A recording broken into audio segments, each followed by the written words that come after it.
So hello guys, कैसे हैं आप लोग। I am Shahbuddin and this our channel science Gyan. So guys, basically आज की हमारा लेक्चर आपके सभी नोट जो थे उनके ऊपर डिस्कशन का है। तो आइए आप लोग के एक एक क्वेश्चन बारी बारी से देखते हैं। तो सबसे पहले मैं आप लोगों का पहला पीडीएफ ओपन कर रहा हूँ जो लेक्चर 1 में था। वहां से जो मैंने आप लोगों को क्लास में ऑलरेडी कराया था वो तो छोड़ के बाकी सारा मैं आप लोगों को बता रहा हूँ। तो सबसे पहले आते हैं हमारे पहले क्वेश्चन पे, जो कि है एक MCQ. The layer of atmosphere having the highest density is troposphere. Option A, that is troposphere. Already आपके पीडीएफ में मार्क्ड है। So why troposphere having highest density? So because हम लोग जिस रीजन में रहते हैं ट्रोपोस्फियर का हाइट है 0 to 10 किलोमीटर। ओके, सो इसमें हम लोग का माउंटेन्स भी आते हैं, सी भी आता है, हम लिविंग ऑर्गेनिजम्स भी आते हैं और भी बहुत कुछ है। इस वजह से ये टोटल डेंसिटी जितना होता है पांचों एटमॉस्फेयर का मिला के, उसमें से अकेले ये 75% ऑक्युपाई करता है। और बाकी के चार जो लेयर्स है, स्ट्रेटोस, मेसोस, थर्मोस एंड एक्सोस, वो चारों मिला के 25% सिर्फ डेंसिटी ऑक्युपाई करता है और ये अकेले 75% डेंसिटी ऑक्युपाई करता है। ओके, तो आते हैं हमारे अगले क्वेश्चन पे। The layer of atmosphere in which natural phenomena such as storms, rains, lightning occur is. So answer is troposphere. आप लोगों को मैंने लिखाया भी था ये question. In atmosphere the percentage by mass occupied by the troposphere is 75%। The layer which is characterised by calmness, again answer stratosphere. The temperature of the topmost level of stratosphere is 0 degree C. The atmospheric layer that absorbs UV rays, ozonosphere. मैंने आप लोगों को बताया था ozone कैसे UV rays को absorb करता है। The coldest region of the atmosphere is mesopause. The hottest layer of the atmosphere is exosphere. In which atmospheric region does aurora form? Ionosphere. The atmospheric layer where the temperature increases with increasing altitude are. So guys, यहाँ पर मैंने आप लोग को बोला था troposphere में हम लोग जैसे जैसे ऊपर जाएंगे टेम्परेचर रिड्यूस होगा। अगेन स्ट्रेटोस का हाइट का शुरुआत से लेकर उसका एंड तक जैसे जैसे ऊपर जाएंगे टेम्परेचर इंक्रीज होगा। फिर अगेन मेसोस्फीयर में टेम्परेचर डिक्रीज होगा, फिर अगेन थर्मोस्फीयर में टेम्परेचर इंक्रीज होगा। सो ये बारी बारी चलता रहेगा। सो आप लोग के ऑप्शंस क्या क्या है देखिए। सो आंसर होगा डी, ऑलरेडी आप लोग के पीडीएफ में मार्क्ड है। सो स्ट्रेटोस्फीयर एंड थर्मोस्फीयर, क्योंकि ट्रोपोस्फीयर में घटता है फिर स्ट्रेटोस में बढ़ेगा, फिर मेसोस में घटेगा, थर्मोस में बढ़ेगा। So stratos and thermos. The atmospheric layer in which radio waves gets reflected is ionosphere. For each kilometre rise in altitude from the earth surface, troposphere gets colder by 6.5 degree C. आप लोगों को kilometre में ना देखे ऐसे भी पूछ सकता है। For every 100 metre rise in altitude from the earth surface, troposphere gets colder by, तो आंसर होगा 0.65 डिग्री सी। ये याद रखिएगा। आप लोग को 100 मीटर देके पूछ सकते हैं, 1 किलोमीटर देके भी।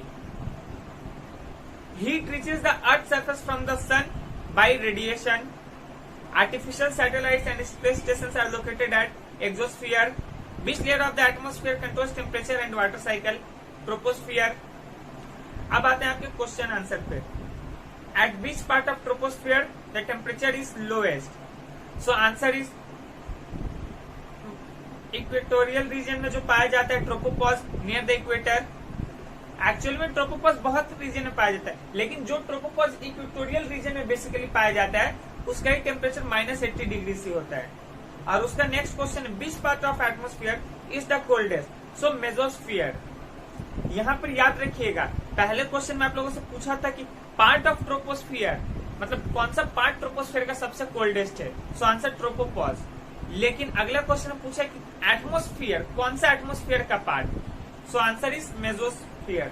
यहाँ पर क्वेश्चंस को आप लोग अच्छे से पढ़िएगा, वरना इसी छोटे छोटे की वजह से मिस्टेक हो सकता है। Which gases predominantly found in the thermosphere? So answer is nitrogen and oxygen.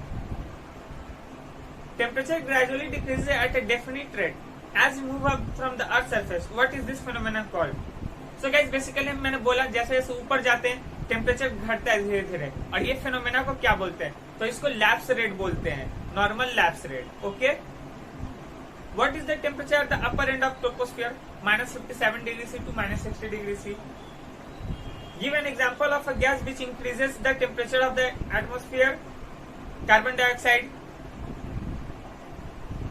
उसके बाद आप लोगों का फिलअप था troposphere is the most dense layer of the atmosphere, जो कि ऑलरेडी डिस्कस्ड है. The layer separating troposphere and stratosphere is called tropopause. मैंने बोला था ट्रोपोपॉज क्या है, a thin layer between stratosphere and troposphere. इसके बीच में एक थिन लेयर है, उसको क्या बोलते हैं, ट्रोपोपॉज. सो यही लेयर बेसिकली इन दोनों को सेपरेट करता है, ट्रोपोस्फियर और स्ट्रेटोस्फियर को. When a meteorite enters the Earth's atmosphere, it burns due to collision with air in layer of mesosphere. So guys, basically होता क्या है, हम लोग के अर्थ पे डेली, हर सेकेंड, हर मिनट काफी सारे मीटेराइट्स आते रहते हैं. मीटेराइट्स काफी सारे छोटे छोटे पत्थर आते रहते हैं. सो बेसिकली आप लोगों को लगता है तो फिर हम लोगों पे गिरते क्यों नहीं है, राइट? सो बेसिकली होता ही है, वो लोग जब अर्थ पे आते हैं तो अर्थ पे आने का वजह से उन लोगों का स्पीड काफी इंक्रीज हो जाता है. और उस मोमेंट में जब वो लोग हम लोग मेसोस्फीयर रीजन में आते हैं तो मेसोस्फीयर कोल्डेस्ट लेयर है एटमोस्फीयर का. तो उसमें उन लोग को एक तो मेसोस्फीयर इतना ठंडा, ऊपर से वो लोग इतना हाई स्पीड में आ रहे हैं और वो काफी गर्म हो जाता है, जिस वजह से वो वहीं पर जल जाता है. ओके. उसके बाद the lower part of troposphere is known as ionosphere. Sorry, the lower part of thermosphere is known as ionosphere. Okay. So basically thermosphere में ही हम लोग का आयोनोस्फियर पाया जाता है. सब हमारा नेक्स्ट क्वेश्चन है, what is ozonosphere, why is this layer so essential. So मैंने आप लोग को ऑलरेडी बोला था कि upper layer of stratosphere 16 kilometre to 30 kilometre का हाइट पे जो पाया जाता है, वहां पर ओजोन का कॉन्सेंट्रेशन सबसे ज्यादा होता है, सबसे ज्यादा. इस वजह से इसको ओजोनोस्फियर बोलते हैं. ओके. और जो हार्मफुल यूवी रेस होता है सन का, वो अर्थ पे जब आता है तो ओजोनोस्फीयर बेसिकली क्या करता है कि इसको एब्जॉर्ब कर लेता है. उसके बाद है why, what is thermosphere, why is it named so. Thermosphere क्या, और इसको थर्मोस्फीयर ही क्यों बोलते हैं. सो बेसिकली गाइस, थर्मल मतलब हीट होता है. जहां पर थर्मल या थर्मोस आप लोग देख लीजिएगा, समझिएगा कि उसका मतलब हीट होता है. फिजिक्स में थर्मल मतलब हीट होता है बेसिकली. सो पहला तो डेफिनेशन है, the atmospheric layer above the mesosphere extends up to 500 kilometre is known as thermosphere, जो कि ऑलरेडी मैंने आप लोगों को बताया था. सो अब बेसिकली होता क्या है, इस रीजन में हम लोग जैसे जैसे ऊपर जाते हैं अर्थ का सरफेस से, टेम्परेचर इंक्रीज करता है. सो जब 120 किलोमीटर का हाइट पे हम लोग जाते हैं तो टेम्परेचर कितना हो जाता है यहाँ पर, 500 degree C. 500 degree C. Okay. फिर हम लोग जब 200 किलोमीटर का हाइट पे जाते हैं तो टेम्परेचर कितना हो जाता है, 700 डिग्री सी. 200 किलोमीटर पे जब जाते हैं तो टेम्परेचर कितना हो जाता है, 700 डिग्री सी. ओके. और फिर जब हम लोग 480 किलोमीटर का हाइट पे जाते हैं तो टेम्परेचर कितना हो जाता है, 1232 डिग्री सी. 1232 degree C. सो आप लोगों को एकदम क्लियर कट दिख रहा होगा कि पहले तो हम लोग 120 पे जब थे तो टेम्परेचर 500 था, फिर जब 200 का हाइट पे गए तो टेम्परेचर 700 हुआ, फिर जब 480 पे गए तो टेम्परेचर 1232 हुआ. तो इससे ये कंक्लूजन निकलता है कि जैसे जैसे ऊपर जा रहे हैं टेम्परेचर इंक्रीज कर रहा, और इस वजह से इसको थर्मोस्फीयर बोलते हैं. सो बेसिकली यहाँ पर टेम्परेचर कितना है, 1232.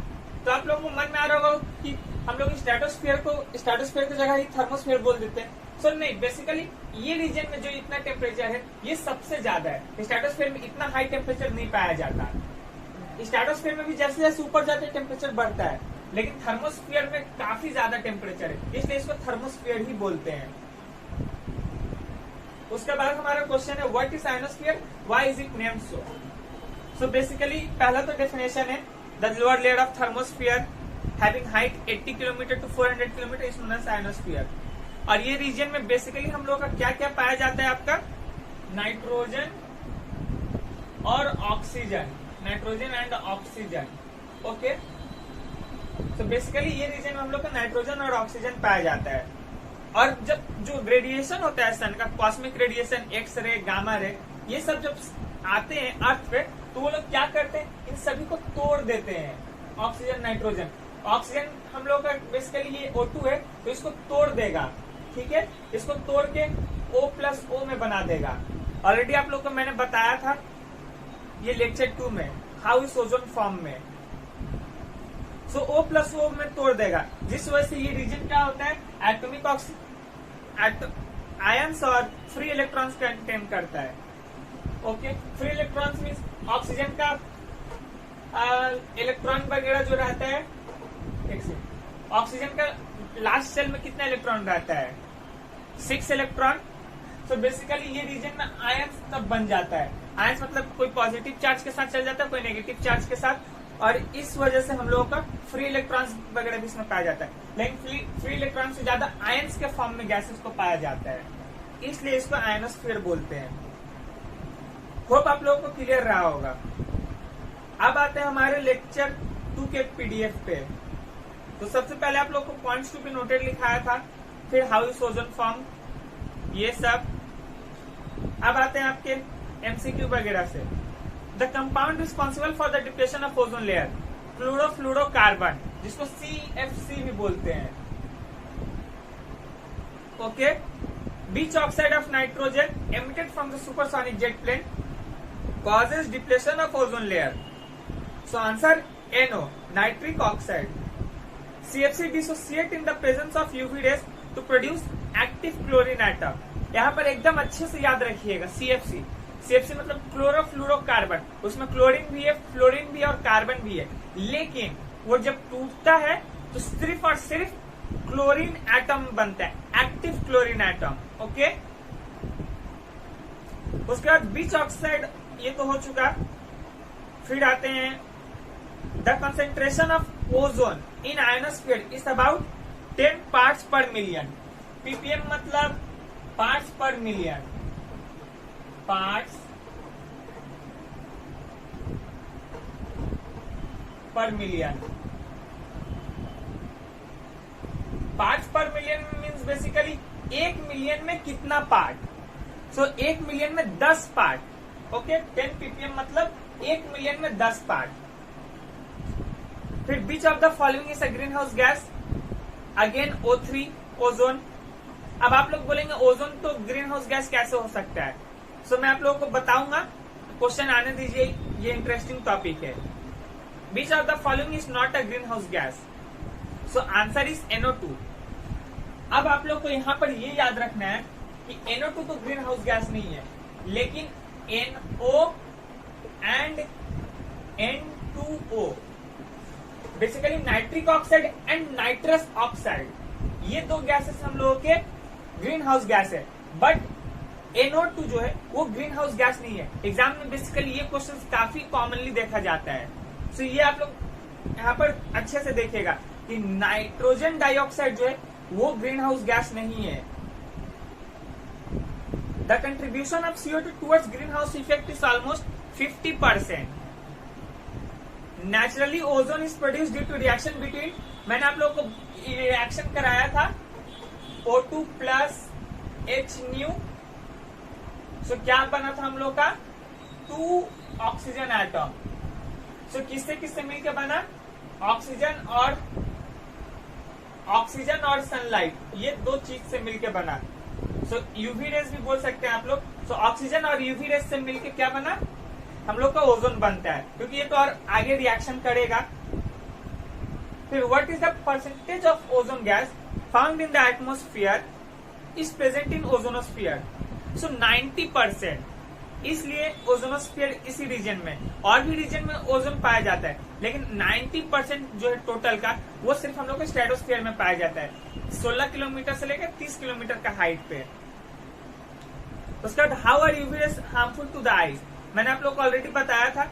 अल्ट्रावायलेट रेस जो है हम लोग का आईज का रेटिना को डैमेज कर देता है, जिस वजह से हम लोग को प्री मैच्योर कैटेरैक्ट होता है। प्री मैच्योर मतलब उम्र से पहले, जैसे कि काफी बूढ़े लोगों को होता है कैटेरैक्ट। कैटेरैक्ट मतलब आप लोगों को मालूम ही होगा, आई का जो लेंस होता है उस पे एक लेयर जम जाता है, थिन पतला मेम्ब्रेन जम जाता है, जैसे दूध में छाली जम जाता है उसी तरीके का, इसलिए कैटेरैक्ट इसको बोलते हैं। बेसिकली ये गांव वगैरह में ज्यादा देखा जाता है, क्योंकि जो नॉर्मल स्टोव होता है वहां पे लकड़ी वाला जो या फिर कोयला से जो जलता है, उसमें बेसिकली कुकिंग करने से जो उसका धुआं आइस में जाता है, उससे हम लोगों का कैटरैक्ट वगैरह होता है, और जो है यूवी रेस से भी होता है। Okay, what would be the average temperature of the earth if green house gases were not present in atmosphere. So अगर ग्रीन हाउस गैसेज जैसे कि CO2, वाटर वेपर, ये सब ना हो तो अर्थ का टेम्परेचर -30 डिग्री सी हो जाएगा।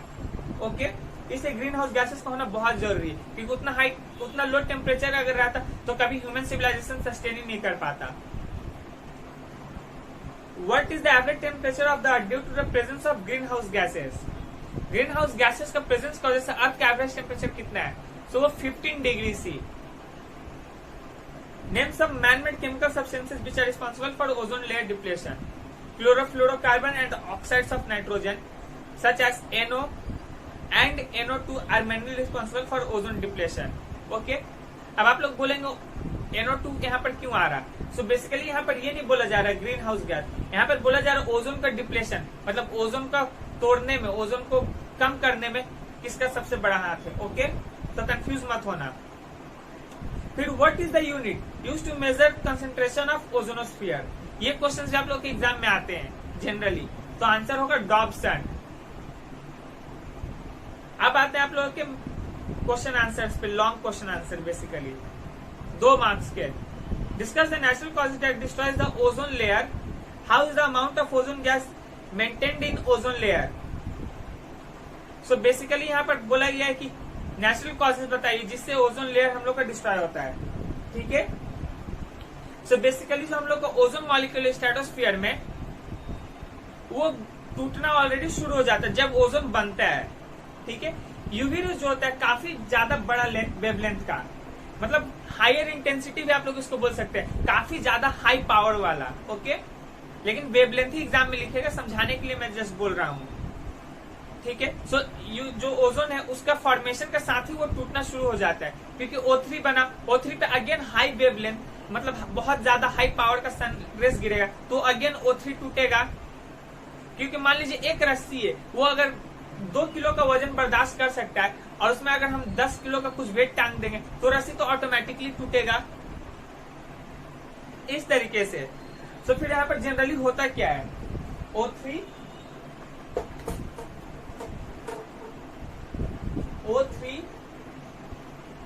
Plus H new gives O2 plus O। अब आप लोग बोलेंगे आपके पीडीएफ में तो यहाँ पर एरो जो है, ये एरो का ऊपर UVA है। सो बेसिकली कोई फर्क नहीं पड़ता, आप लोग UVA लिखिए या फिर H न्यू लिखिए या फिर UV रेस लिखिए, कोई फर्क नहीं पड़ता, आप लोग जो मर्जी वो लिख सकते हैं। ओके, अब उसी क्वेश्चन का अगला point, how is the amount of ozone gas maintained in the ozone layer. Okay, so basically ozone layer जो है फॉर्म होता है, फिर डिस्ट्रॉय होता है, फिर फॉर्म होता है, फिर डिस्ट्रॉय होता है, तो ये एक साइक्लिक प्रोसेस में चलता है। ओके, इस वजह से जो ओजोन का कंसंट्रेशन है वो मैनेज रहता है, क्योंकि बहुत ज्यादा अगर ओजोन भी हो जाएगा तो वो भी हार्मफुल है, और बहुत कम हो जाएगा तो भी हार्मफुल है। बहुत ज्यादा हो जाएगा तो वो काफी ज्यादा सनरेज को ट्रैप करेगा, जिस वजह से अर्थ काफी ठंडा हो जाएगा, कुछ जिस वजह से क्या होगा, काफी सारे कीड़ा मकोड़ा जो वो काफी और ज्यादा वो लोग का पॉपुलेशन बढ़ेगा। ओके, और अगर काफी ज्यादा हीट हो जाएगा तो अगेन वो हम लोग के लिए भी हार्मफुल है, क्योंकि स्किन कैंसर वगैरह, प्रीमैच्योर कैटरैक्ट, ये सब हो सकता है। इसलिए एक सर्टेन अमाउंट में हो तो बेटर है। हमारा next question, ozone gas present in stratosphere is important but presence of ozone gas in troposphere is harmful, justify the statement. तो यहाँ पर बेसिकली बोल रहा है ओजोन जब स्ट्रेटोस्फीयर में है तब हम लोग तो अच्छा बोल रहे हैं उसको, लेकिन जब ट्रोपोस्फीयर में है तो उसको खराब क्यों बोल रहे, राइट। सो बेसिकली हो क्या रहा है, जब ओजोन जो हम लोग का सन का हार्मफुल यूवी रेस एब्जॉर्ब कर रहा, ओके, तो जब स्ट्रेटोस्फीयर में तब तो वो यूवी रेस एब्जॉर्ब कर ले रहा, जिस वजह से हम लोग को काफी सारा बीमारी से बचा रहा है, like skin cancer, premature cataract, ये सब। लेकिन वही जब हम लोगों का ओजोन आ जाता है ट्रोपोस्फीयर में तो ग्रीन हाउस गैस जैसा काम करता है। Yes, green house gas already बताया था, वो गैसेस जो सन का हायर वेवलेंथ को एब्जॉर्ब कर लेते हैं जब आता है, और उसमें से कुछ शॉर्टर वेवलेंथ को रिफ्लेक्ट कर देता है, जिस वजह से अर्थ का टेम्परेचर जो है वो सुटेबल रहता है ह्यूमन सिविलाइजेशन का रहने के लिए, ह्यूमन के साथ और भी एनिमल्स किंगडम वगैरह सब। इसलिए ओजोन अगर स्ट्रेटोस्फीयर में तो अच्छा है क्योंकि वो हार्मफुल यूवी रेज को ऑब्जर्व कर रहा है, लेकिन अगर ट्रोपोस्फीयर में आता है तो टेम्परेचर और बढ़ा देगा अर्थ का। ओके, इसलिए ओजोन का ट्रोपोस्फीयर में रहना खराब है और स्ट्रेटोस में रहना अच्छा है। अब आते हैं discuss the role of chlorofluorocarbon in the depletion of ozone layer. So basically यहाँ पर पूछ रहा है कि क्लोरोफ्लोरोकार्बन का रोल बताओ ओजोन का डिप्लेशन में। ओके, तो बेसिकली क्लोरोफ्लोरोकार्बन जो वो कैटलिस्ट का तरह काम करता है ओजोन का डिप्लेशन में। आप लोग कैटलिस्ट तो पढ़े ही होंगे, और नहीं पढ़े तो मैं बता देता हूँ, अगर भूल गए तो no problem, it's okay. Catalyst basically एक केमिकल सब्सटेंस होता है या कोई भी सब्सटेंस जो किसी भी रिएक्शन में थोड़ा सा अमाउंट में एकदम डालने से रिएक्शन का रेट को काफी ज्यादा बढ़ा देता है। ठीक है, हर रिएक्शन का कुछ ना कुछ अलग कैटलिस्ट होता है, अगर उसमें वो पर्टिकुलर कैटलिस्ट डालेंगे तो रिएक्शन का रेट काफी बढ़ा देगा। ओके, सो अब आते हैं जो तब अल्ट्रावायलेट रेस के प्रेजेंस में जब हो CFC मॉलिक्यूल जो है वो टूट के क्या बनता है, क्लोरीन बनता है, एटॉमिक क्लोरीन। ओके, अब ये एटॉमिक क्लोरीन रिएक्ट करता है ओजोन मॉलिक्यूल के साथ। अब देखिए आप लोग डेफिनेशन से ही कैसे रिएक्शन को लिख सकते हैं, अगर आप लोग रिएक्शन भूल जाते हैं तो ये पॉइंट काफी इंटरेस्टिंग है। सबसे पहले है CFCl3, CFCl3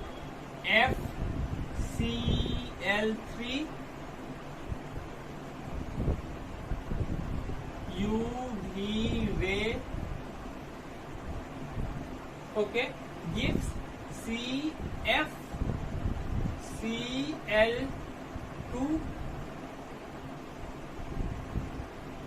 plus Cl। Okay, और इसके ऊपर ये डॉट दीजिएगा, बेसिकली ये डॉट मीन्स रेडिकल। ओके, तो CFCl3 इसका नाम ट्राइक्लोरोफ्लोरोमीथेन है, नाम याद रखने का कोई जरूरत नहीं है। ओके, तो ये CFCl3 का जब यूवी रेस पड़ रहा तो यहाँ से एक क्लोरीन निकल जा रहा, तो क्या बन रहा, CFCl2 प्लस Cl। ओके, अब यहाँ पर डेफिनेशन में है atomic chlorine further react with ozone molecule. Okay, तो एटॉमिक क्लोरीन मतलब ये वाला फर्दर रिएक्ट कर रहा किसके साथ, O3 के साथ। Atomic chlorine further react with ozone to form chlorine monoxide ClO plus O2। Okay, so देखिए सबसे पहले तो क्लोरोफ्लोरोकार्बन टूट जा रहा एटॉमिक क्लोरीन में। ओके, उसके बाद एटॉमिक क्लोरीन जो बन रहा वो रिएक्ट कर रहा ओजोन के साथ, this atomic chlorine react with ozone molecule to form chlorine monoxide and oxygen molecule. Okay, definition से ही अभी तक मैं लिख रहा हूँ, सिर्फ आप लोग को ये याद करना है बस, CFCl3। उसके बाद तो आप लोग ये लिख ही देंगे, एक Cl इधर कर दीजिएगा, उसके बाद इसको तो आप लोग लिख ही देंगे, CFCl3 से एक Cl निकाल दिए तो CFCl2 बचा, सिर्फ ये वाला याद कीजिएगा, बाकी पूरा रिएक्शन लिख दीजिएगा। ओके, उसके बाद this chlorine monoxide again reacts with ozone molecule to form oxygen and atomic chlorine. Okay, so देखिए सबसे पहले क्लोरोफ्लोरोकार्बन सन का प्रेजेंस में टूटा, टूट के क्या बना, CFCl2 and chlorine atom, active chlorine. Okay, this chlorine react with ozone molecule to form chlorine monoxide and oxygen molecule. This chlorine monoxide further react with ozone molecule to form oxygen and atomic chlorine. Okay, तो definition से भी आप लोग reaction को लिख सकते हैं। अब आते हैं how are supersonic jet planes responsible for the depletion of ozone layer.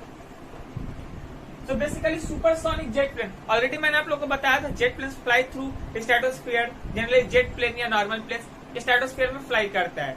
ठीक है, तो सुपरसोनिक जेट प्लेन जो वो स्ट्रेटोस्फीयर में जब फ्लाई करता है तो क्या एमिट करता है, nitric oxide, that is NO।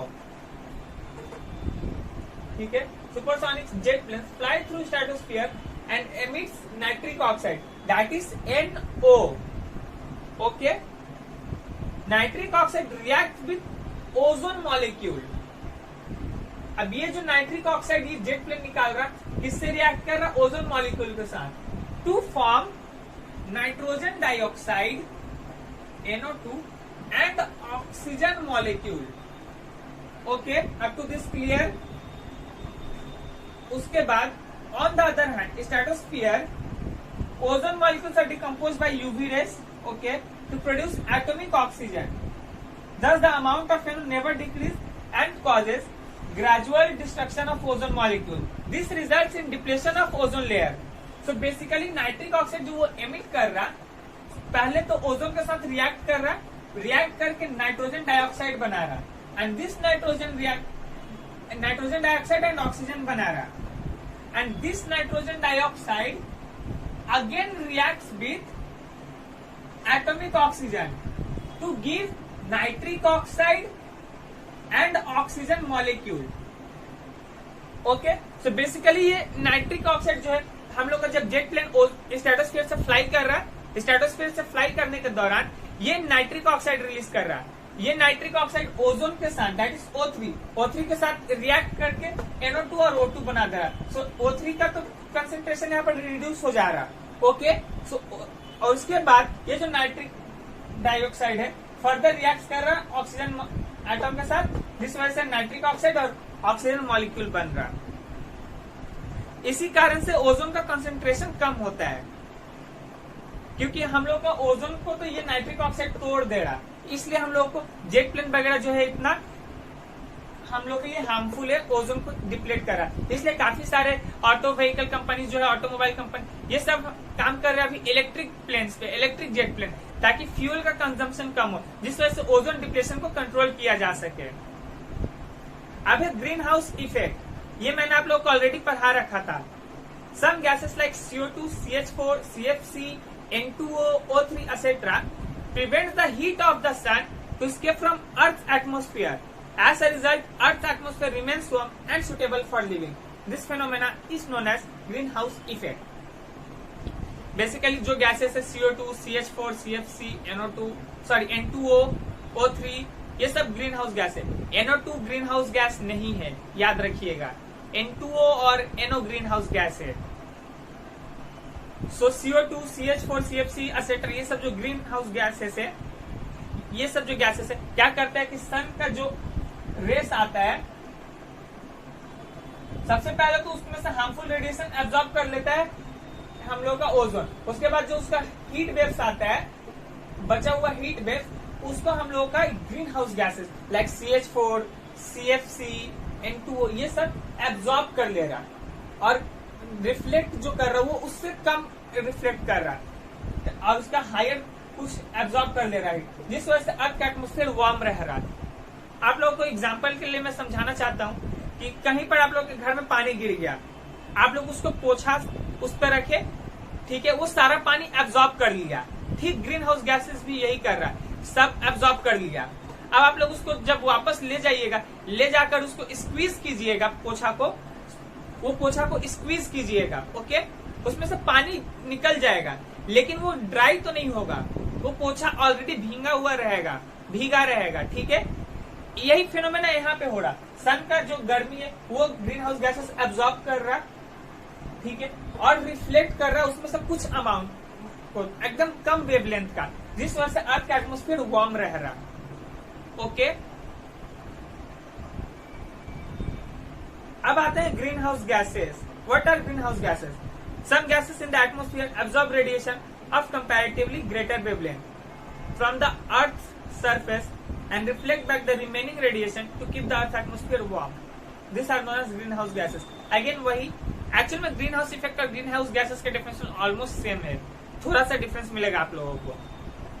सो वही बात है जो मैंने अभी आप लोगों को बोला कि कुछ गैसेस जो है वो काफी ज्यादा वेवलेंथ के रेडिएशन को एब्जॉर्ब कर लेता है, और उसमें से रिफ्लेक्ट करता है, कुछ अमाउंट ऑफ रेडिएशन वापस रिफ्लेक्ट करता है स्पेस में, और यही गैसेस को ग्रीन हाउस गैसेस बोलते हैं. Example CO2, methane, CFC, O3, N2O etc. Example फिर से देता हूं. आप लोग कहीं पर पानी गिरा दिए, उस पर लाकर पोछा रखिएगा, वो पूरा पानी अब्सॉर्ब कर लेगा। उसको वापस बाथरूम में ले जाकर स्क्वीज कीजिएगा, उसमें से पानी निकल जाएगा, लेकिन वो फिर भी तो वेट रहेगा, वो पूरा ड्राई तो नहीं हो जाएगा। सो ग्रीन हाउस गैसेस भी यही करता है।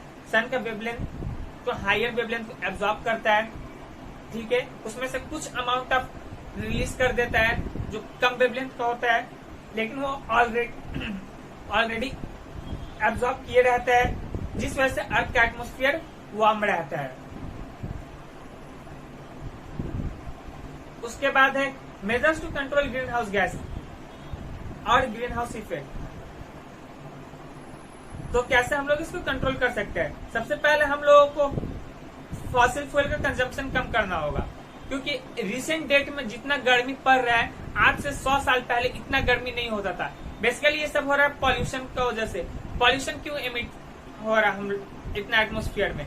बेसिकली ज्यादातर व्हीकल्स वगैरह से। यहाँ से क्या निकलता है? बेसिकली हम लोगों का ग्रीन हाउस गैसेस निकलता है। पॉल्यूशन सब्सटेंस तो निकलता ही है, हार्मफुल सब्सटेंसेस, लेकिन ग्रीन हाउस गैसेस वगैरह भी निकलता है। और हम लोग जो कोल, पेट्रोलियम, नेचुरल गैस, ये सब तो बेसिकली उन सभी में यूज होता है। तो इसके कंजम्पशन से क्या होता है कि एटमोस्फियर में काफी सारे ग्रीन हाउस गैसेस निकलता है, जिस वजह से वो ग्रीन हाउस गैसेस काफी ज्यादा हो जाता है, तो काफी ज्यादा सन का रेस को ट्रैप करता है, जिस वजह से एटमोस्फियर काफी वार्म हो रहा। ग्रीन हाउस गैसेस का होना अच्छा है, नहीं होगा तो हम लोग जिंदा नहीं रह पाएंगे, क्योंकि अर्थ काफी कोल्ड वार्म हो जाएगा।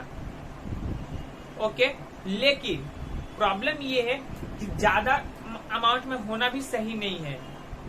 ज्यादा ग्रीन हाउस गैसेस होगा तो बहुत ज्यादा वार्म हो जाएगा, कम होगा तो अर्थ काफी कोल्ड हो जाएगा। ओके, सेकेंड पॉइंट है to depend more on non conventional and renewable sources of energy such as solar, wind and biogas. Non conventional means जो हम लोगों को लाइक सन, विंड, जियोथर्मल, ये सब, इन सभी पे अगर हम लोग रिलाई रहेंगे तो ये सभी से पॉल्यूशन एमिट नहीं होता है। उसके बाद there should be restriction on the emission of CO2 and CFCs from the factories and automobile. जो ऑटोमोबाइल्स लाइक कार, बस, ये सब जो है, इसमें से जो CO2 और CFC निकल रहा है, इसके ऊपर रेस्ट्रिक्शन लाना चाहिए, ताकि हम लोग जो है ग्रीन हाउस गैसेस का एमिशन को कम कर पाए।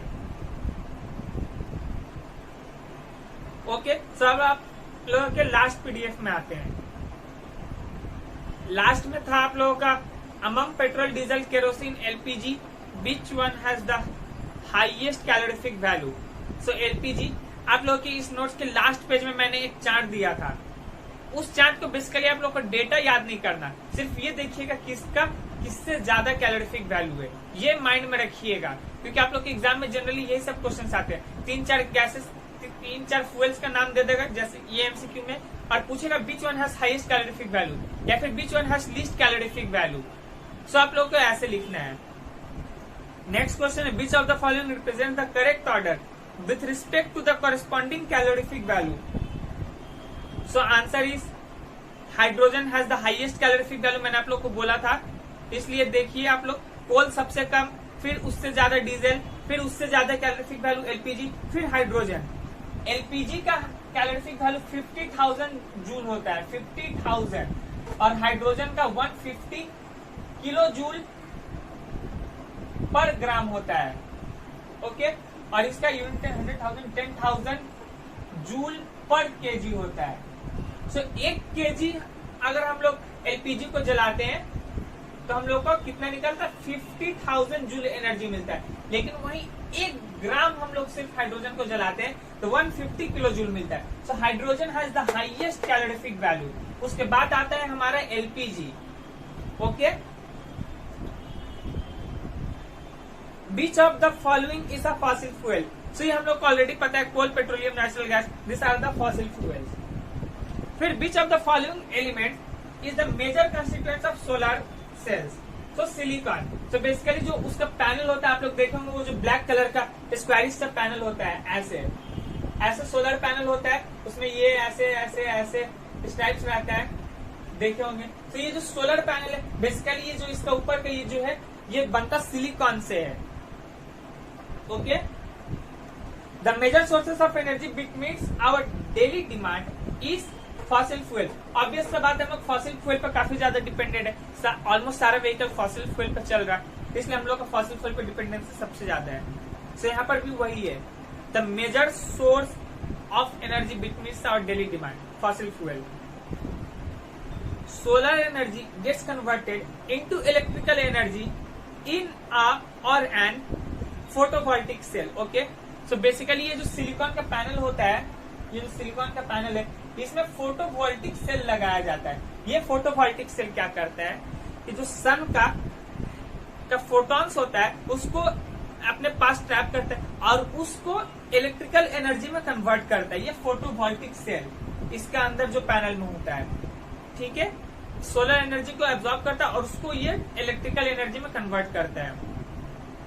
The least polluting fossil fuel is kerosene, coal, diesel, natural gas. So answer is natural gas. ये सबसे कम polluting greenhouse fossil fuel है। Okay, a source of non renewable energy is petroleum, क्योंकि wind energy, atomic energy, solar energy ये तो renewable है। आज हम लोग let us suppose solar energy, अभी डे टाइम में हम लोग को सोलर एनर्जी मिल रहा, शाम हुआ सोलर एनर्जी मिलना बंद, नो प्रॉब्लम, फिर कल मॉर्निंग होगा, कल सन आएगा, फिर कल सोलर एनर्जी मिलेगा, क्योंकि सन तो आते रहेगा डेली, इसलिए ये मिलता रहेगा। लेकिन फॉसिल फ्यूल एक बार एग्जॉस्ट हो जाएगा तो उस जगह से वापस नहीं मिलेगा। और जैसा कि मैंने आप लोगों को बोला कि 50 मिलियन से लेके, ऑलरेडी कल आप लोगों को बोला था, 50 to 300 मिलियन ईयर्स लगता है फॉसिल फ्यूल को बनने में। ओके, और हम लोग रिसेंट का सिर्फ और सिर्फ 125 ईयर्स में टोटल अवेलेबल फॉसिल फ्यूल का ऑलमोस्ट 50% कंज्यूम कर चुके हैं, इसलिए फॉसिल फ्यूल को बचाना बहुत जरूरी है। The energy stored in coal, petroleum etcetera is heat energy. Which gas found in coal mines is used as a fuel? Answer is methane. An example of methanogenic bacteria is Methanococcus, Methanobacterium, both A and B, none of this. Answer is both A and B. The principle of greenhouse effect is applicable in a solar cooker. Okay. What would be the average temperature of the earth if the greenhouse gases were not present in the atmosphere? So minus 30 degrees C. What is the average temperature of the atmosphere due to the presence of greenhouse gases? 15 degrees C. Actually ये question repeated हो गया है, so no problem, एक ही question दो बार है तो पढ़ने में क्या जाता है। What do you mean by alternative fuels? So alternative fuel क्या, मैंने आप लोगों को ऑलरेडी बताया था, वो fuels जो कि रिसेंटली डिस्कवर किए गए हैं, except fossil fuel like solar energy, wind energy, atomic energy, ये सब। तो इन सभी से हम लोग जो एनर्जी प्रोड्यूस करते हैं यही अल्टरनेटिव फ्यूल्स है। Mention 2 major sources of energy, conventional sources of energy and non conventional. Conventional मतलब जो आसानी से मिल जाए, नॉन कन्वेंशनल मतलब जिसको मिलने में काफी प्रॉब्लम हो। ओके,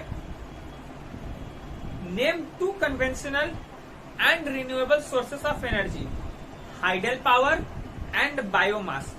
कन्वेंशनल मतलब आसानी से मिल जाए एंड रिन्यूएबल मतलब वापस उसको रिन्यू किया जा सके।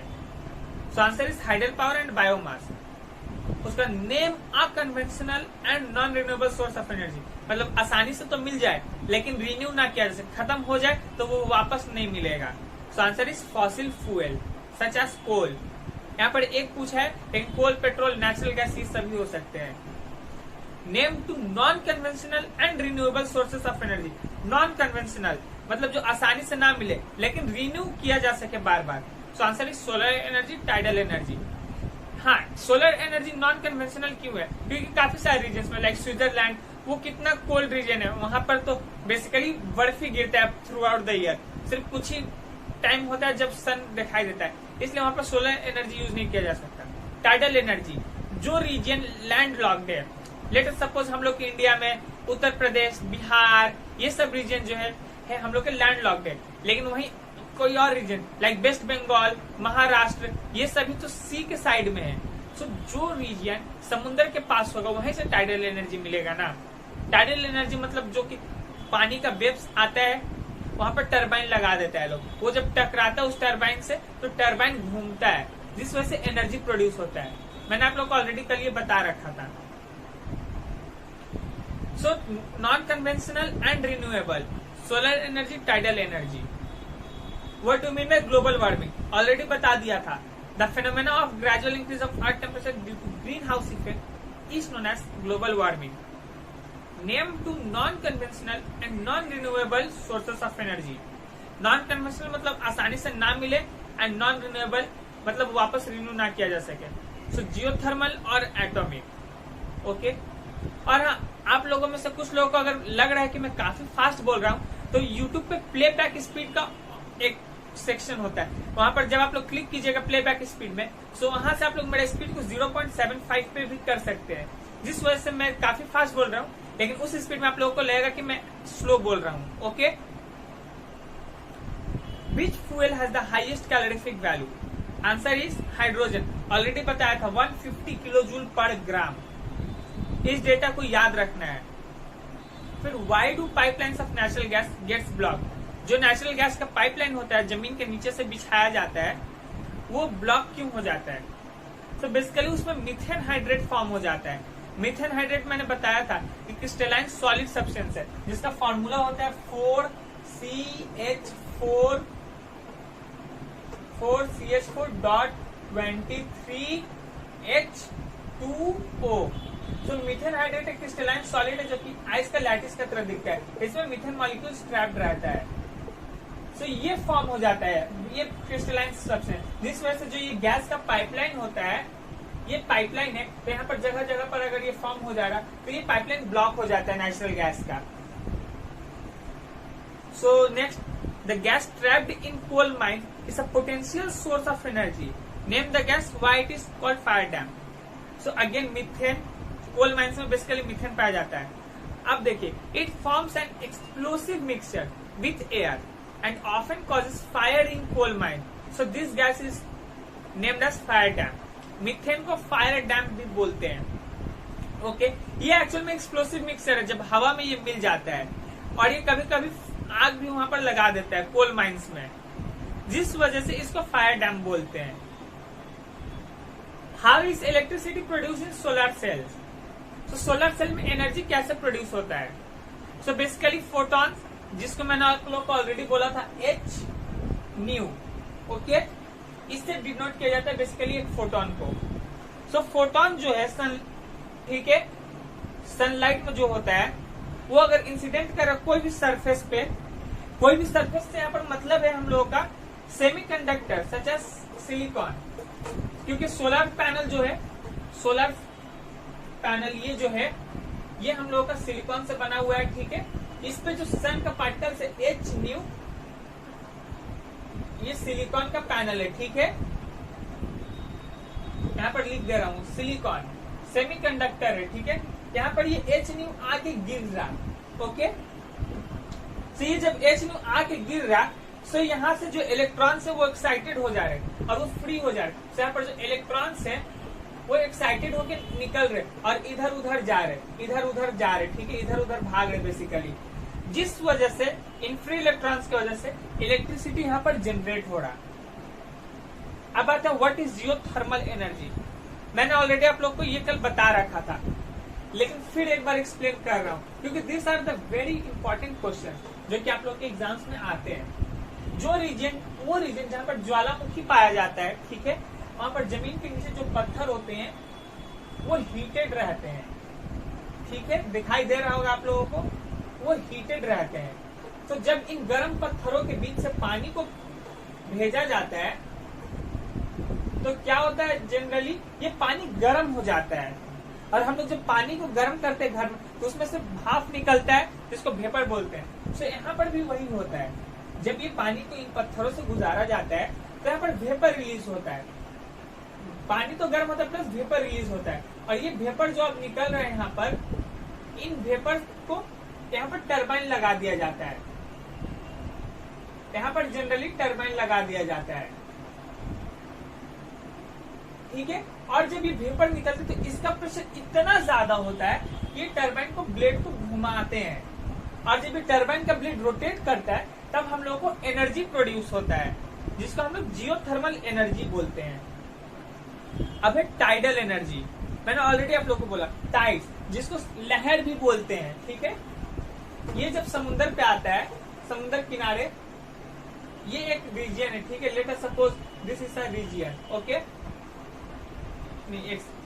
यहाँ पर जब ये टाइड्स आ रहा है तो ये क्या कर रहा है, यहाँ पर भी अगेन टरबाइन लगा दिया जाता है, ठीक है। ये टरबाइन जब पानी का प्रेशर इस पे अटैक करता है, पानी जब इस पे जाता है तो ये टरबाइन घूमने लगता है, जिस वजह से एनर्जी प्रोड्यूस होता है, जिसको हम लोग टाइडल एनर्जी बोलते हैं, ठीक है। अब आते हैं हमारे अगले क्वेश्चन पे, which is the major raw material used for production of biogas. So again cow dung is the major raw material used for production of biogas. Biogas को गोबर गैस भी बोलते हैं, जो कि आप लोग ऑलरेडी गांव वगैरह में देखे होंगे। उसमें गोबर डाला जाता है तो उससे कुकिंग होता है, फ्यूल बनता है, और इसमें बेसिकली सबसे ज्यादा यूज होता है काउ डंग। फिर व्हाट इज कैलोरीफिक वैल्यू, मैंने बता दिया था कि किसी भी फ्यूल को 1 kg को अगर हम लोग पूरे तरीके से जला देते हैं तो उससे जो एनर्जी निकलता है वही हम लोग का कैलोरीफिक वैल्यू है, ओके। फिर how is biodiesel produce. So biodiesel is produce due to transesterification of vegetable oils and animal fats. Generally ये क्वेश्चन आप लोग के काफी रेयर है आने का, लेकिन क्योंकि पॉसिबिलिटी था इसलिए मैंने दे दिया। फिर which compound is known as fiery ice. Fiery ice या फियरी आइस, आप लोग के ऊपर क्या बोलते हैं, इसको प्रोनाउंसिएट करते हैं FIERY, okay. So basically methane hydrate को फियरी आइस बोलते हैं। So what is methane hydrate, तो ऑलरेडी बताया था, methane hydrate is a crystalline solid where methane molecules remain trapped inside a cage like lattice of ice, okay। so guys, मेरे video अगर आप लोग को पसंद आते हैं तो प्लीज इसको लाइक कीजिए, चैनल को शेयर कीजिए अपने फ्रेंड्स को, ताकि उन लोगों तक ये इन्फॉर्मेशन और नॉलेज पहुंच सके, और मेरे चैनल को सब्सक्राइब कीजिए, और वीडियो अच्छा लगता है तो प्लीज लाइक करें। सो what is the formula of methane hydrate, already बहुत बार बता चुका हूँ, इसको भूलना एकदम नहीं है, क्लास 10 में पूरा याद रखना है। 4CH4.23H2O, मैं इतना बार लिख रहा हूं, अभी तक आप लोगों को याद हो जाना चाहिए। अब है अगला question, discuss the importance of green house effect. So इसका इम्पोर्टेंस क्या है, सो अगेन ये बता चुका हूँ, green house gases prevent the reflected radiation. तो इसके बाद जो रेडिएशन सन से आता है उसको एब्जॉर्ब करता है, उसको अर्थ से निकल, उसके बाद कुछ अमाउंट उसका एमिट कर देता है एटमोस्फेयर में वापस, जिस वजह से वो एब्जॉर्ब करता है सन का गर्मी को, अर्थ का एटमोस्फेयर गर्म रहता है, जिससे हम लोग इंसान रह पाते हैं आराम से। अगर ये ना हो तो अर्थ का टेम्परेचर -30 तक चला जाएगा। फिर है name the sources of methane gas, discuss the role of methane in green house effect. Sources of methane gas में अगेन वेटलैंड में मिलता है, एनएरोबिक डिग्रेडेशन से मिलता है, डेड प्लांट और एनिमल का। किससे मिलता है, by the action of methanogenic bacteria, ठीक है। और आप लोगों ने एनारोबिक और एरोबिक रेस्पिरेशन ऑलरेडी क्लास 9 में पढ़ रखा होगा, सब लोगों को मालूम होगा कि एनारोबिक और एरोबिक मीन्स कि एक तो ऑक्सीजन का एब्सेंस में और दूसरा ऑक्सीजन का प्रेजेंस में वर्क करता है, ओके। मिथेनोजेनिक बैक्टीरिया, इसका नाम आप लोग ये 2 बैक्टीरिया के याद रखिएगा, मिथेनोकोकस एंड मिथेनो बैक्टीरियम, क्योंकि ये क्वेश्चन जनरली एग्जाम में आते हैं। उसके बाद है methane gas is found in coal mine. अब है role in green house effect. So generally एक मीथेन मॉलिक्यूल जो है उसका कैपेसिटी 25 टाइम्स ज्यादा होता है एक CO2 मॉलिक्यूल का, हीट एनर्जी को ट्रैप करने का, ठीक है। हीट एनर्जी को पकड़ के रखने में एक CO2 मॉलिक्यूल से ज्यादा मीथेन मॉलिक्यूल का पावर होता है। वो कितना, 25 टाइम्स ज्यादा मीथेन मॉलिक्यूल का पावर होता है, और जो कि टोटल ग्रीन हाउस में 16 से लेकर 20% कंट्रीब्यूट करता है, ओके। अब है what are the sources of chlorofluorocarbon, discuss their role in green house effect. तो सोर्सेस ऑफ क्लोरोफ्लोरोकार्बन क्या क्या है, सो रेफ्रिजरेटर एज रेफ्रिजरेंट, उसमें जो रेफ्रिजरेंट यूज होता है वो, फिर इंसुलेटर, प्रोपेलेंट जो हम लोग स्प्रेस में यूज होता है एरोसोल स्प्रे में, और सॉल्वेंट या सॉल्वेंट के तौर पर, ओके। अब role of CFC in creating green house effect. तो जो एक CFC मॉलिक्यूल की कैपेसिटी है हीट मॉलिक्यूल ट्रैप करने का, वो 15,000 से लेकर 20,000 टाइम्स ज्यादा है। मीथेन का कितना है 25 टाइम्स ज्यादा है CO2 से, लेकिन हम लोगों का जो CFC है उसका कैपेसिटी 15,000 से लेके 20,000 टाइम्स ज्यादा होता है CO2 मॉलिक्यूल से। और ये कंपाउंड जो है बहुत ज्यादा स्टेबल होता है, इसलिए एटमॉस्फेयर में काफी ज्यादा देर तक रह सकता है। ओके, अगर आप लोग मान लीजिए लेट अस सपोज एक बाल्टी लेते हैं, बाल्टी में पानी रख दिए और फिर एक दूसरा बाल्टी लेते हैं, वो बाल्टी को काफी ज्यादा हिला डुला रहे, उसको पलट रहे, उल्टा कर रहे, सो क्या होगा, जो बाल्टी को आप लोगों ने एकदम सही से पानी भर के छोड़ दिया उसमें तो पानी वैसे ही रहेगा, लेकिन जो बाल्टी को इधर उधर शेक कर रहे, उसको पलट दे रहे, उसमें से तो पानी गिर जाएगा। इसलिए यही फिनोमेनन यहाँ पर है, क्योंकि हम लोग का जो CFC है काफी ज्यादा स्टेबल है, मतलब शांत है, इसलिए वो एटमॉस्फेयर में काफी ज्यादा देर तक रह पाता है। ठीक है, और CFC का कंट्रीब्यूशन ग्रीन हाउस में 13 से लेकर 18% तक है। अब आते हैं state some precautionary measure that will be taken to stop global warming. मैंने ऑलरेडी आप लोग को ये बता दिया कि फॉसिल फ्यूल के यूज को कम करना होगा, ट्रीज को जो इतना हम लोग काट रहे हैं अपना फायदा के लिए, जंगल काट के घर बना रहे हैं, इन सभी को रोकना होगा। प्लस नॉन कन्वेंशनल एनर्जी को बढ़ावा देना होगा, लाइक सोलर एनर्जी वगैरह, ये सब। सस्टेनेबल डेवलपमेंट ऑलरेडी पढ़ा दिया था।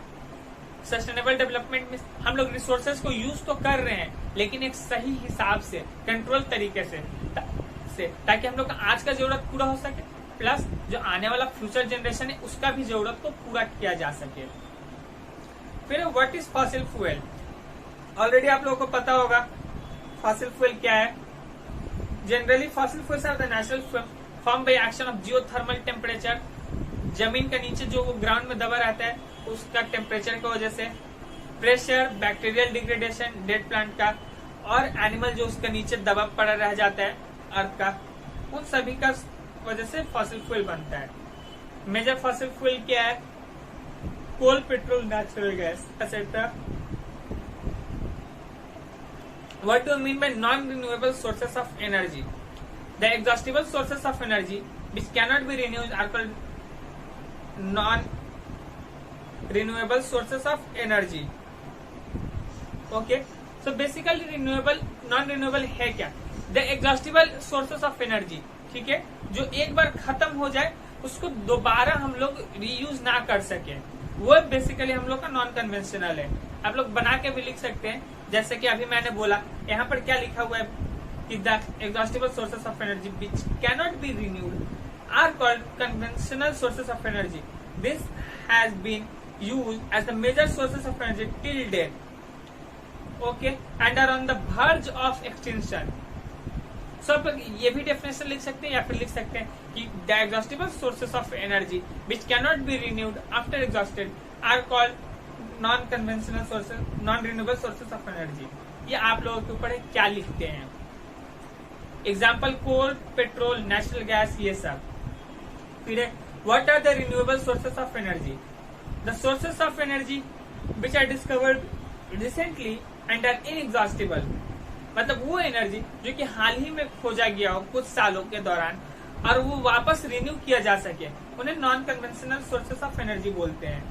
ठीक है, नॉन कन्वेंशनल या फिर रिन्यूएबल, ये दो में से कुछ भी बोल सकते हैं। उसके बाद एग्जांपल है solar energy, wind energy, biomass, tidal etcetera. फिर difference between conventional and non conventional. So basically conventional energy में this sources of energy are extensively use, मतलब इसको काफी ज्यादा यूज किया जाता है। As the sources are exhaustible they are gradually decreasing, क्योंकि ये सोर्सेस जो है, ठीक है, ये एग्जॉस्टिबल है, एक बार खत्म हो जाएगा तो दोबारा नहीं प्रोड्यूस किया जा सकता। एग्जाम्पल क्या है, coal, petrol, natural gas. Non conventional, this are the sources of are not extensively use, मतलब this sources are not extensively use, मतलब जिसका ज्यादा यूज नहीं किया जा रहा हो। ठीक है, और ये एग्जॉस्टिबल है नेचर में, मतलब एक बार इनएग्जॉस्टिबल, मतलब एक बार खत्म हो जाएगा तो वापस प्रोड्यूस किया जा सकता है। एग्जाम्पल विंड, सोलर, जियोथर्मल, ये सब। नेक्स्ट क्वेश्चन है why should we conserve fossil fuel, हम लोग फॉसिल फ्यूल क्यों बचाते हैं। सो आंसर है fossil fuel are exhaustible in nature, जो कि खत्म हो जाएगा। ठीक है, उसके बाद ड्यू टू इनसेसेंट यूज मतलब काफी ज्यादा यूज, ये फ्यूल जो है दिन बाय दिन घटते जा रहा है, जिस वजह से नियर फ्यूचर में ये हो सकता है कि ह्यूमन डेवलपमेंट रुक जाए। इसलिए बोला जा रहा है कि फॉसिल फ्यूल को बचाओ, ठीक है। उसके बाद this sources of energy non renewable, मतलब एक बार खत्म हो जाएगा तो दोबारा रिन्यू नहीं किया जा सकता। So controlled use of this sources will control global warming. उसके बाद है व्हाट इज बायोगैस, ऑलरेडी बताया था। बायोमास और बायोगैस को जो आप लोगों का डेफिनेशन है वो पूरा सेम है, बस बायोगैस में आप लोगों को लिखना है कि the biomass is enclosed in a large chamber and decomposed by methanogenic bacteria. मतलब वही बायोमास को अगर एक लार्ज चेंबर में रख लिया जाए और उसको मिथेनोजेनिक बैक्टीरिया से डिकम्पोज मतलब तोड़ा जाए या सराया जाए, तो उससे जो गैस रिलीज होगा वो बायोगैस है, ठीक है। और मेजर कंस्टिट्यूएंट मतलब मेजर सोर्सेस क्या है, इसका मेजर कंपोनेंट क्या है। Constituent means component, so basically methane, और मीथेन के अलावा भी है लाइक कार्बन डाइऑक्साइड और ट्रेसेस है hydrogen, nitrogen, carbon monoxide, oxygen, hydrogen sulphide, ये सब, और वाटर वेपर। फिर write some uses of biogas. So biogas को बेसिकली हम लोग किस में यूज करते हैं, लैंप में यूज करते हैं, फिर पानी को गर्म करने के लिए, कुकिंग के लिए। ऑलरेडी विलेज वगैरह में आप लोगों ने देखा होगा बायोगैस से कुकिंग होता है। फिर काफी सारे देशों में इसको ईटा को सुखाने के लिए यूज किया जाता है, जो फैक्ट्री में बनता है इसको सुखाने के लिए यूज किया जाता है। सेरामिक टाइल्स में यूज किया जाता है, टोबैको में यूज किया जाता है। फिर इससे इलेक्ट्रिसिटी भी बनता है, जो कि छोटा छोटा इंडस्ट्रीज या फिर जो पंप होता है वाटर पंप छोटा स्केल का, उसको पावर दिया जा सके। What is biofuel, the fuel produce from biomass is called biofuel. मतलब वही जो फ्यूल बायोमास से प्रोड्यूस हो उसको बायोफ्यूल बोलते हैं, ठीक है। और एग्जाम्पल, सो अगेन बायोइथेनॉल। फिर methane hydrate, what is methane hydrate, already अभी काफी बार बोल चुका हूं। फिर mention some disadvantages of using solar energy. Solar energy के डिसएडवांटेजेस क्या है, तो डिसएडवांटेजेस में ये है कि जो सोलर पैनल है उसका कॉस्ट काफी हाई है, ठीक है। उसके बाद उसका एनर्जी का जो प्रोडक्शन है वो बहुत हाई और कॉम्प्लेक्स है। फिर वो एरिया जहाँ पे सफिशिएंट सनलाइट नहीं मिलता है तो वहां पर सोलर एनर्जी प्रोड्यूस करना थोड़ा मुश्किल है। जहाँ पर सही से सनलाइट नहीं मिलता या फिर जहाँ पर सनलाइट एकदम ही नहीं आता, उन रीजन्स में सही से सोलर एनर्जी प्रोड्यूस नहीं किया जा सकता। और एडवांटेजेस, अब इसका एडवांटेजेस क्या है, सो मैंने आप लोग को ऑलरेडी एक पेज में लिख के रखा होगा। आप लोग solar energy, wind energy, geothermal, tidal, इन सभी में का एडवांटेज में एक पॉइंट को हमेशा याद रखिएगा कि this are non polluting sources of energy, ठीक है। आप लोग अगर एग्जाम में सब भूल भी जाते हैं तो सिर्फ ये एक पॉइंट याद रखिएगा कि this are non polluting sources of energy. Solar energy, wind energy, geothermal, tidal, ये पॉइंट सभी पे एप्लीकेबल है, ठीक है, ये याद रखिएगा। जनरली आप लोग के एग्जाम में यहाँ से एक एमसीक्यू पूछे जाते हैं, ठीक है, टोटल 5 मार्क्स आता है। फिर ग्रुप बी में पूछे जाते हैं क्वेश्चन और 2 मार्क्स के क्वेश्चन पूछे जाते हैं। ग्रुप बी में पूछे जाते हैं और ग्रुप सी में पूछे जाते हैं आप लोगों से।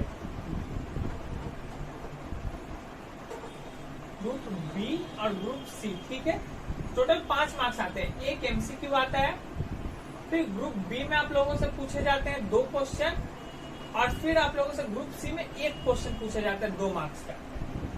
जनरली ये आप लोगों का पैटर्न इस चैप्टर का। फिर उसके बाद डिसएडवांटेज तो हो गया, उसका advantages of wind energy. Wind energy का एडवांटेजेस क्या है, सो आप लोग अगेन लिख सकते हैं this is the non polluting source of energy. उसके बाद ये उसका point two wind energy renewable and inexhaustible, मतलब ये रिन्यूएबल है और इनएग्जॉस्टिबल है। आप लोग को ये जो इतना बड़ा बड़ा पॉइंट दिख रहा ना, इसको जस्ट छोटा करके समराइज करके लिख दीजिए। आप लोग एक पॉइंट को एक लाइन में भी लिखेंगे ना, वो एनफ है, ओके। उसका third point, wind energy does not cause pollution, again जो मैंने बोला। उसका थर्ड पॉइंट है it requires minimum technological support. आप लोग के एग्जाम में अगर पूछा जाए कि एडवांटेजेस और डिसएडवांटेज, क्वेश्चन 2 मार्क्स का रहे ना तो 3 पॉइंट लिखिएगा। 2 मार्क्स में हमेशा 3 पॉइंट लिखिएगा क्योंकि आप लोग जो 3 पॉइंट लिखेंगे, बाई चांस एक गलती हो भी जाए ना तो 2 तो करेक्ट है, आप लोग को उसमें फुल मार्क्स मिलेगा। ओके, ये याद रखना। उसका mention some advantages of tidal energy. Tidal energy का एडवांटेज क्या है? ये रिन्यूएबल है और इनएग्जॉस्टिबल, मतलब कभी खत्म ही नहीं होगा, क्योंकि समुद्र में तो हमेशा लहर आते ही रहता है, हमेशा लहर आते ही रहता है, कभी तो पानी ऐसे रुक नहीं जाता। ठीक है, इसलिए टाइडल एनर्जी जो है वो रिन्यूएबल है। उसके बाद second point, recurring cost is very low. इसको प्रोड्यूस करने का खर्चा बहुत कम है और ये अगेन पॉल्यूशन नहीं करता, नॉन पॉल्यूटिंग है। Tidal energy does not cause pollution. उसके बाद advantages of geothermal. So basically geothermal, this source of energy is inexhaustible, जो कभी खत्म नहीं होगा। फिर being inexhaustible, it can be supplied continuously through the day, ये सारा दिन सप्लाई हो सकता है। और उसके बाद ये एनर्जी जो है ये ग्रीन हाउस गैसेस को एटमोस्फियर में निकलने से रोकता है। Direct use of this energy inhibits the release of green house gases into the atmosphere. इसका अगर डायरेक्ट यूज करें तो एटमोस्फियर में ग्रीन हाउस गैस को निकलने से रोकता है। ठीक है, अब mention some advantages of biomass energy. So biomass again मैंने बोला कि रिन्यूएबल है। ठीक है, ये हम लोग किससे बना सकते हैं? The residue left after production of biogas from biomass can be used as fertiliser. So जो हम लोग को बायोगैस को जलाने के बाद, प्रोडक्शन के बाद बायोमास से बायोगैस बनता है। ठीक है, बायोगैस को जलाने के बाद जो हम लोग के पास बच जाता है, उसका राख वगैरह या जो भी, उसको हम लोग एज अ फर्टिलाइजर यूज कर सकते हैं। ये इसका सेकेंड एडवांटेज। और third advantage, biogas can be use as fuel for the generation of electricity. इसका प्रोडक्ट इलेक्ट्रिसिटी जनरेट करने के लिए भी यूज किया जा सकता है। अब आते हैं mention some uses of coal bed methane. So मैंने आप लोग को ऑलरेडी बोल रखा था, CBM full form coal bed methane, भूलना नहीं है। Coal bed methane, coal bed methane. Generally यहाँ पर बहुत सारे स्टूडेंट्स क्या करते हैं कि सी तो देखते हैं तो कोल लिख देते हैं, फिर बी कैपिटल देख के बेड का बी कैपिटल, लेकिन नहीं, CBM कोल बेड एक साथ होगा, सिर्फ सी कैपिटल और मीथेन का एम कैपिटल। यहाँ पर आप लोग के मार्क्स कटते हैं काफी स्टूडेंट्स के, इसलिए ये याद रखिएगा। Mention some uses of coal bed methane. ठीक है, तो उसका coal bed methane can be used as fossil as a fuel for domestic and industrial purpose. घर में या फिर इंडस्ट्री के लिए इसको फ्यूएल का तरह यूज किया जा सकता है। It can be use instead of natural gas in power station. Power station में नेचुरल गैस यूज किया जाता है इलेक्ट्रिसिटी जनरेट करने के लिए, तो इसका यूज हम लोग नेचुरल गैस को रिप्लेस करने के लिए कर सकते हैं। नेचुरल गैस का जगह हम लोग कोल बेड मीथेन का यूज कर सकते हैं। It can be liquefied by applying pressure. The liquefied gas can be used as in automobile. इसको अगर हम लोग प्रेशर अप्लाई करें तो वो हम लोगों का जनरली लिक्विड बन जाएगा, और फिर वो लिक्विड फ्यूल जो होगा उसको हम लोग ऑटोमोबाइल मतलब कार, बसेस वगैरह चलाने के लिए यूज कर सकते हैं। Okay, so classify biofuel, give example of each type. So basically यहाँ पर बोला है कि बायोफ्यूल को क्लासिफाई, तो बायोफ्यूल 3 टाइप का होता है, solid biofuel, liquid biofuel, gaseous biofuel. ठीक है, सो बायो इथेनॉल लिक्विड बायोफ्यूल है। गैसियस में आप लोग को बायोगैस में गोबर गैस एग्जाम्पल है, बायोगैस और गोबर गैस जो कि गैसियस बायोफ्यूल है। और लिक्विड में आप लोगों का बायो इथेनॉल, सॉलिड में आप लोगों का वुड, स्ट्रॉ, डोमेस्टिक वेस्ट, ये सब। और advantage of solar energy already बता दिया। What is conservation of resource already कल पढ़ा चुका हूँ। और ये जो चार्ट मैंने आप लोगों से बोला था, calorific value of some common fossil fuels, ये चार्ट का बस याद रखिएगा किसका वैल्यू किससे ज्यादा है, दैट्स इट। ओके, तो आप लोगों का पूरा चैप्टर आज यहीं खत्म होता है, कल कोई वीडियो नहीं आएगा और फिर मंडे से आप लोगों का न्यू चैप्टर शुरू होगा, बिहेवियर ऑफ गैस। सो तब तक मेरे नोट्स को अच्छे से पढ़िए, क्योंकि आप लोगों को 95% अगर चाहिए तो कोई भी एक पर्टिकुलर बुक आप लोग फॉलो कीजिए, कोई भी। मैं जनरली कोई भी एक पर्टिकुलर बुक फॉलो नहीं करता, मैं काफी सारा बुक देखता हूँ, वहां से काफी सारा डेटा जो बेस्ट रहता है वो उठाता हूँ, क्योंकि एक टीचर अगर कोई एक बुक से पढ़ाएगा तो नहीं होगा, एक बुक में पूरा डेटा नहीं रहता।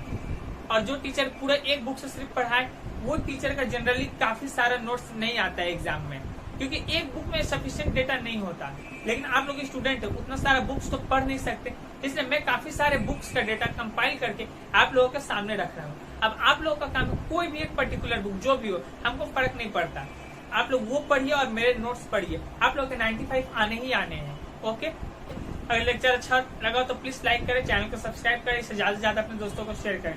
सो मिलते हैं आप लोगों से अगले लेक्चर में। Till then bye bye.